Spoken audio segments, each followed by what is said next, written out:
How long is a piece of string? Is a question that's not worth answering. How thick is it? Is infinitely more interesting. Is it fine as a thread of silk, or wide as a wrist of rope tied to a boat, keeping it anchored safe? Will it break?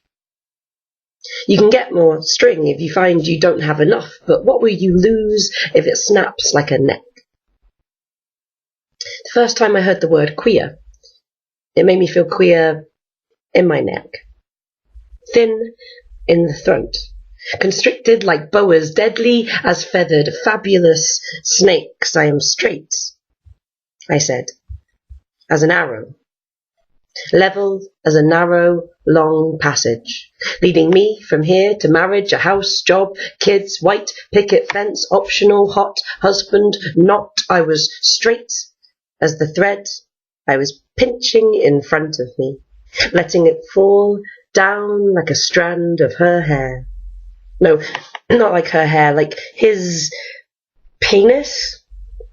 Because straightness is natural as gravity, even while rockets take off. I am straight, I told anybody who would listen, while inside she tied me in knots. Knots like the ones in my handkerchief, telling me how many moons I have travelled so far. I counted all the knots, all the no's, all the no ways, till I ran out of fingers and toes and hairs and pores on my body, and still my blood screamed, yes, how penetrating is regret. I asked myself pointless rhetorical questions to pass the time while she tangled my seaweed as tight as the sea, took me on a roller coaster, put on my shoes for me.